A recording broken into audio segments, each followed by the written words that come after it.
শিশুরা জাতির ভবিষ্যৎ, আগামী দিনের দেশের নাগরিক। তাদের হাতে যাবে দেশের এগিয়ে যাবার দায়িত্ব। তাই শিশুদের সুস্থ সবলভাবে গড়ে তুলতে হবে। আর সেই কারণেই শিশুদের সুস্বাস্থ্যের উপর নজর দেওয়া জরুরি। শিশুদের সুস্বাস্থ্য নিয়ে সেই কারণে বাঁকুড়া অনুশীলন সমিতি দীর্ঘ 27 বছর ধরে শিশুদের সুস্বাস্থ্যের প্রতিযোগিতার আয়োজন করে আসছে। 16 নভেম্বর 2025 অনুশীলন সমিতি ভবনে 27তম শিশুদের স্বাস্থ্য প্রতিযোগিতা হয়ে গেল। মোট 4টি গ্রুপে 51 জন শিশু অংশগ্রহণ করে। 3টি টেবিলে 2 জন করে ডাক্তার শিশুদের স্বাস্থ্য পরীক্ষা করেন এবং শিশুদের পুষ্টি ও বৃদ্ধি নিয়ে মায়েদের সাথে আলোচনা করেন। এই শিশু স্বাস্থ্য প্রতিযোগিতার প্রসঙ্গ নিয়ে সমিতির সভাপতি রাজকুমার সুরেখা তার সুচিন্তিত মতামত ব্যক্ত করেন। বাঁকুড়া থেকে সুনীল দাসের রিপোর্ট, RLM নিউজ। শিশু পালনে তুমি কি ভূমিকা পালন করো? আচ্ছা, প্রথমেই বলি নমস্কার, আমি প্রিয়া মহন্ত। আমি আমার মেয়েকে বাঁকুড়া অনুশীলন সমিতির উদ্যোগে চেক আপ করতে এসেছি এখানে। আচ্ছা, যেটা প্রথমে আমার মেয়ে এজ 1 বছর 10 মাস কমপ্লিট হয়েছে। তো ওকে আমি সম্পূর্ণভাবে বাড়িতেই পরিচর্যা করি, যেমন ওর খাওয়া, ওর সমস্ত কিছু পরিচর্যা আমি করি। এমনকি ওর খাওয়া দাওয়াগুলো সমস্ত কিছু আমি বাড়িতেই বানিয়ে দেওয়ার চেষ্টা করি যেটা। আর ওকে ডায়েটিশিয়ান যে চার্ট দিয়েছে সেটা ফলো করে আমি টাইমলি মেনলি বাচ্চাকে কোয়ান্টিটি এবং টাইমটা মেনলি দেখতে হয় যে ঠিকঠাক পাচ্ছে কিনা। ওর সকাল প্রতি 7 ডেজে প্রতিটা সময় আলাদা আলাদা খাবার দেওয়ার চেষ্টা করি। প্রসেসিং ফুড ওকে আমি সেরকমভাবে কিছুই দিই না। ও 6 মান্থস অব্দি ব্রেস্ট ফিডিংই করেছে। আফটার 6 মান্থস এখন অব্দি বাইরে কোনো প্রসেসিং ফুডও খায় না। এরপর হয়তো কোথাও গেল, তখন কিছু একটা বাইরে কোনো খাবার খেলো, সেরকম কোয়ান্টিটিটা অল্প পরিমাণে বাড়িতে ভাত, যেসব ভেজিসগুলো থাকে সেগুলো, মাছটা ওকে দেওয়ার চেষ্টা করি বেশি।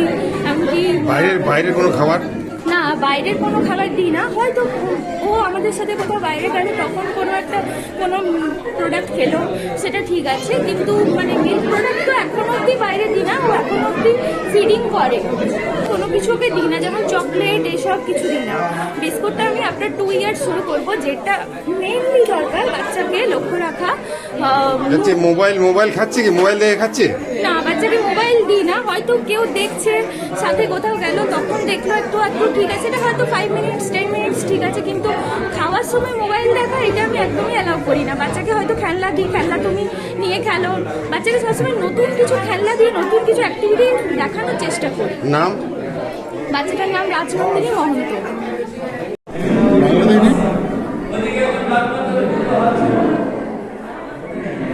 আজকে আপনাদের কি প্রোগ্রাম হয়েছে? আজকে আমাদের বাঁকুড়া অনুশীলন সমিতির পক্ষ থেকে 27তম শিশু স্বাস্থ্য প্রতিযোগিতা প্রদর্শনী। শিশুরা হচ্ছে জাতির ভবিষ্যৎ।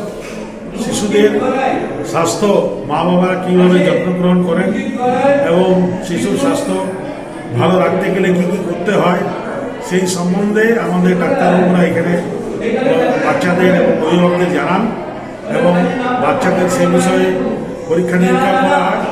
তাদের মানসিক, বৌদ্ধিক ও শারীরিক গঠন কীভাবে বৃদ্ধি হবে সেই সম্বন্ধে জানানো হয়। আমরা এই অনুষ্ঠান বহু বছর ধরে করে আসছি। এটা 27তম বর্ষ আমাদের, এবং আমরা বিভিন্ন ডাক্তারবাবুর সহযোগিতায় এই অনুষ্ঠানটা বরাবর সাফল্যমণ্ডিত করি। এবছর আমাদের এটা ভালোভাবে সম্পন্ন হবে। কতগুলো গ্রুপে হচ্ছে? এটা 4টা গ্রুপে আমাদের হয়। 0 থেকে 5 বছর পর্যন্ত, 0 থেকে 1 একটা গ্রুপ, 1 থেকে 2 একটা গ্রুপ, 2 থেকে 3 একটা গ্রুপ, 3 থেকে 5 আর একটা গ্রুপ। অভিভাবকদের কি আপনারা বার্তা দেবেন এটা নিয়ে? হ্যাঁ, অভিভাবকদের কি বার্তা দিবেন? অভিভাবকদের বার্তা দেবো যেন বাচ্চারা সুস্থ থাকে, আর বাচ্চারাই হচ্ছে জাতির ভবিষ্যৎ। ওরা যেন আগামী দিন সুস্থভাবে জীবনযাপন করতে পারে।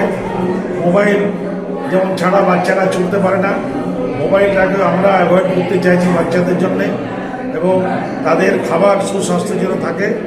তারা যেন মায়ের ছোটো ছোটো বাচ্চারা মায়ের দুধ পান ছাড়াও অন্যান্য যারা সলিড ফুডও খেতে পারেন, এরকম একটা বার্তা ডাক্তাররা দিয়ে যাচ্ছে।